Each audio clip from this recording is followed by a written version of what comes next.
lep pozdrav vsem, predvsem seveda danes ženskam.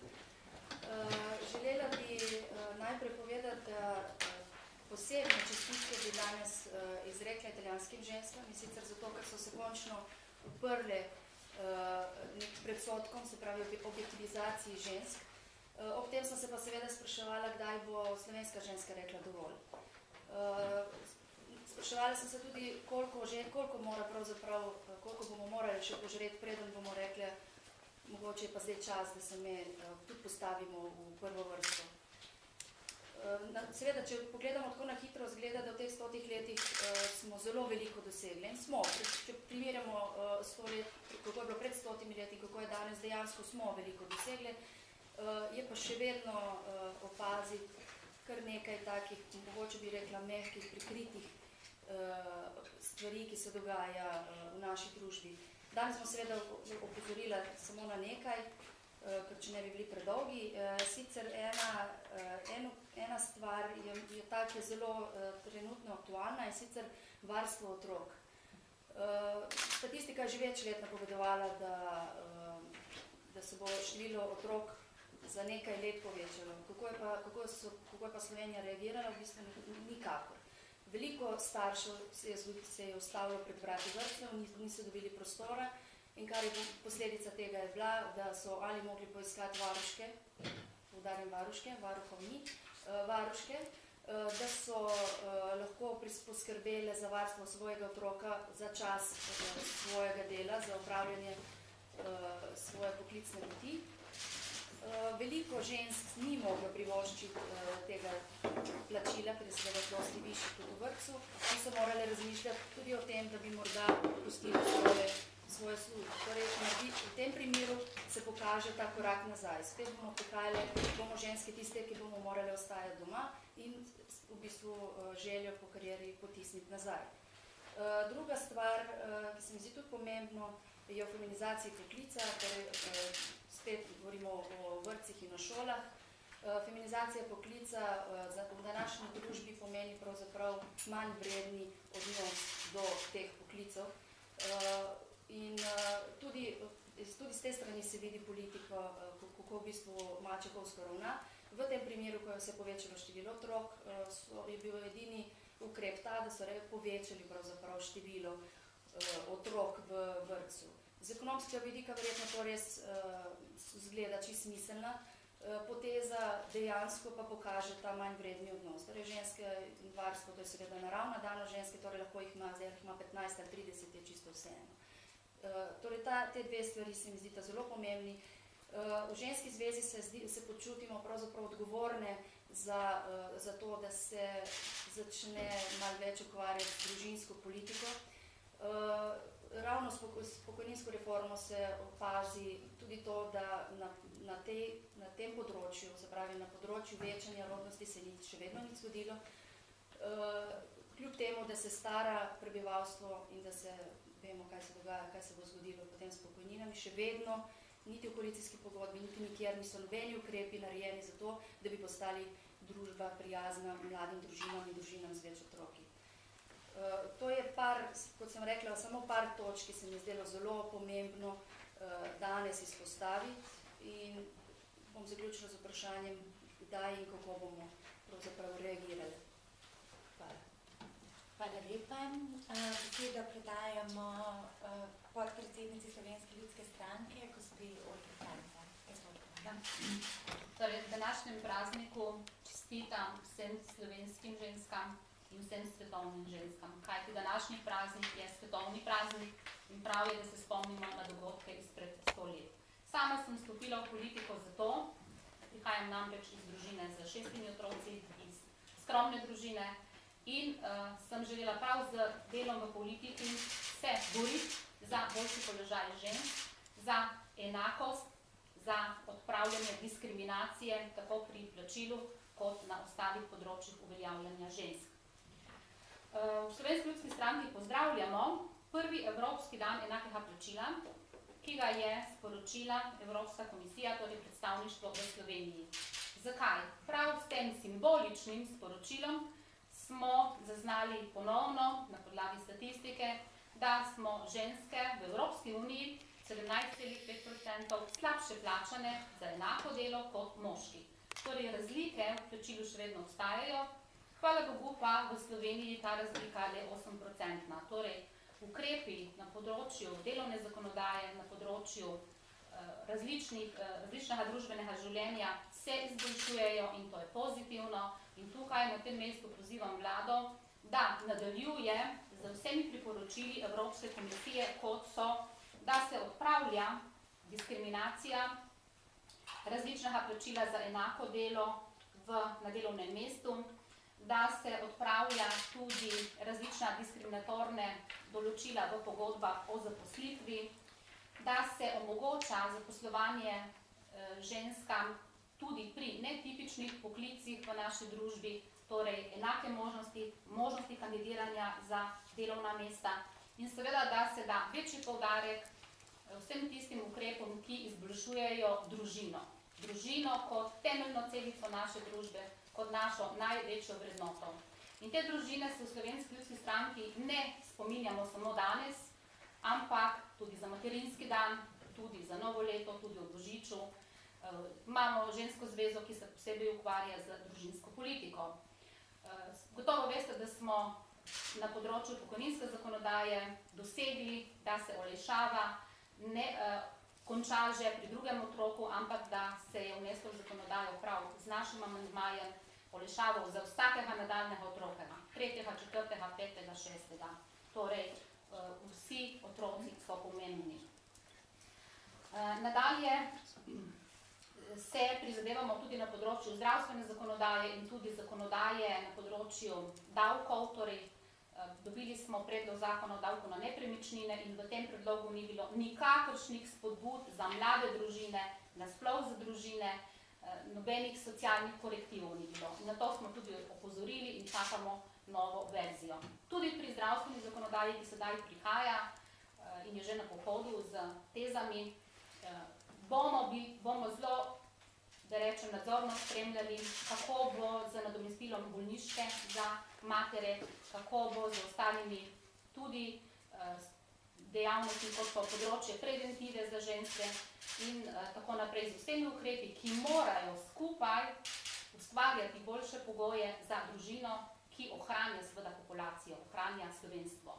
Če družine ne bomo spodbujali in družine z veliko otrocmi so naše naravno, da rečemo, družbeno bogatstvo in te družine so nekaj čudovitega.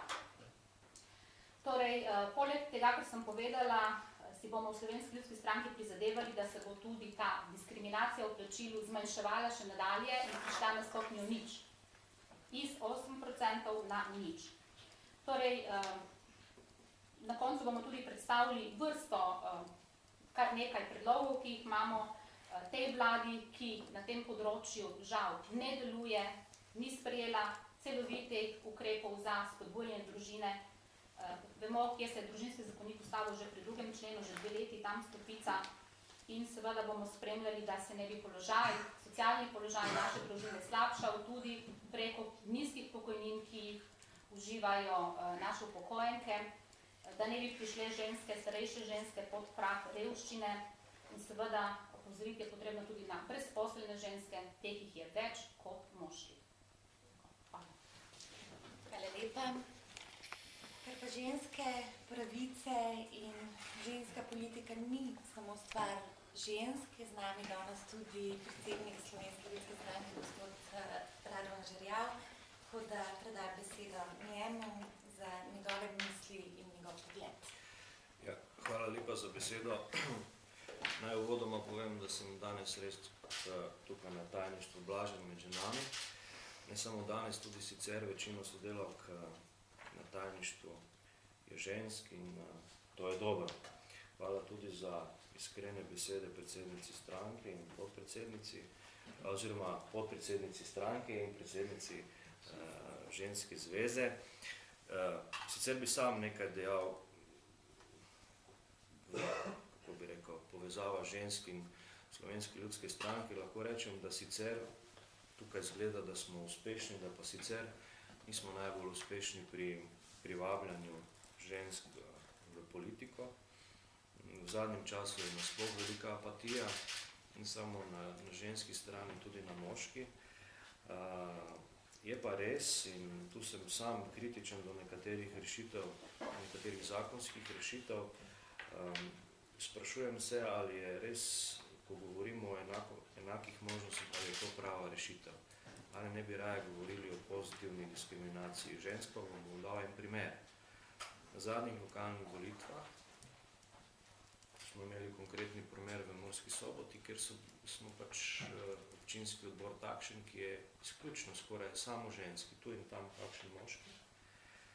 In se mi je zdelo prav neumno, ko nismo mogli sestaviti torej liste kandidatk, ampak smo jih mogli skratka umakniti, da je bilo tisti proporcionalnost za zagotavljanje enakih možnosti pač zagotovljen.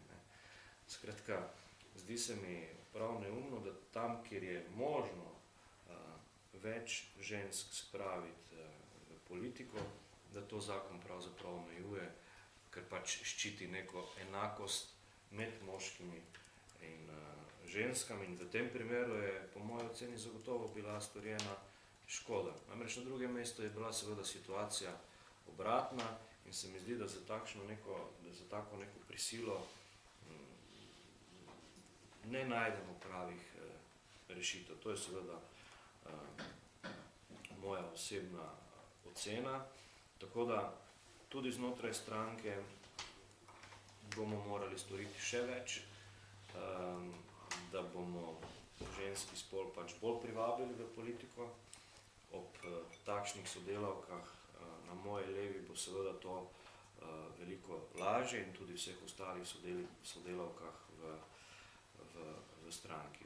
Da ne bom predolg, danes je seveda dan za čestitke vsem ženskam, za dobre želje vsem ženskam, vsem zaposlenim, brezposelnim, invalidkam, bolnim, kmeticam, samozaposlenim umetnicam, skratka vsem.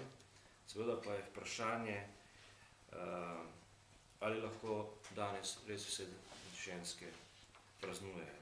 Najbrž bomo morali v tej družbi storiti še veliko korakov naprej, zato da bodo res vse ženske imele kaj praznovati. Na koncu bi se seveda zahvalil tudi vsem svojim sodelavkam, kolegicam na stranki in poslanski skupini, ki se seveda vsakodnevno trudijo za to, da bi v tej družbi, v naši državi bilo bolje in jim bi seveda tudi čestital ob tem prazniku. Tudi vam, novinarkam, cvetje, ki je na mizi, je namenjeno vam in vam želim seveda še naprej en lep dan in vse dobro v prihodnosti. Hvala lepa. Hvala lepa. Na vrsti ste vi, da postavite vprašanje, poveste, se predstavite, iz katerega medija prihajate in ko zastavljate vprašanje v tem današnjem prazniku o pravicah žensk, ženski politiki. Izvolite.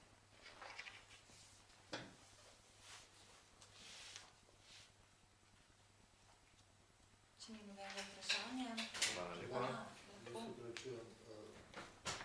Nimam kaj povedati drugega kot čestitke, ampak in seveda imate prav, ko govorite o vrtcih, gospa Vesna, bi jaz pa rad priporočil, da se ne ukvarjate s tem, kakšne vrtce imamo, oziroma kakšna izgledajo fizična struktura, ampak da se mi to enkrat vpraša, kako otrok vzgaja. Ker jaz pripišem, da se da vzgajati ob smrti, ampak na tak način, kot jih vzgajamo v vrtcih, se otrok 2011 ne bi smel vzgajati. In ni problem za to, kje so otroci, problem je, da so v zoološkem vrtu. Otroški vrtec pomeni zoološki vrt. Če paste razliko med zoološkim vrtom in vrtcem, vam čestitam, jaz sem naredil. Noter jih imajo zato, da jih pucajo, zato, da jim dajo hrano. Če hočeš se naučiti flavto, angleški jezik, japonščine, moraš pa vse posebej plačati. In otroku se tega enkrat dotakne. Kako otrok vzgaja? Otroke pobijamo do 7. leta. Karkoli novega se vam prinesel z vesolja in izmena. Da se pa ni 40 otrok v skupini, boste verjeli, če jih naš prvi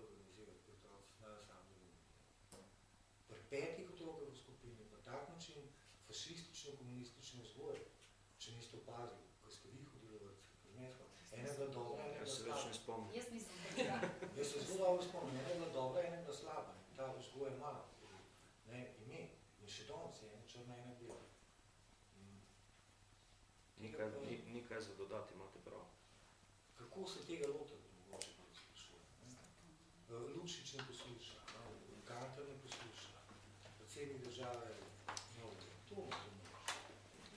No, ravno zaradi tega sem povedala. Jaz pa mislim, da je številka pomembna. Ne? 40 ne moreš delati tako kot s 15. Ne moreš delati z neizobraženimi vzgojiteljicami. Točno to, Z ne? neizkušenimi Točno to. vzgojiteljicami. No, to sem govorila o feminizaciji poklica, ker je to so zdaj naredili, da v bistvu v enem letu lahko pridobiš izobrazbo vzgojiteljice, ki absolutno ne more ženska po enem letu obvlada toliko kot tista, ki ima 4 leta plus 15 let izkušenj. Ja, se strinjam, popolnoma. O tem sem govorila. Ne, kakšen naslov je to treba? Tega ni. To ne sem govoril za vrste. Ja, Ministrstvo za šolstvo je zadolženo. Zadolženo. Ja. Hvala, se spomnim. Še kakšno vprašanje mogoče? Aha, še za fototermin.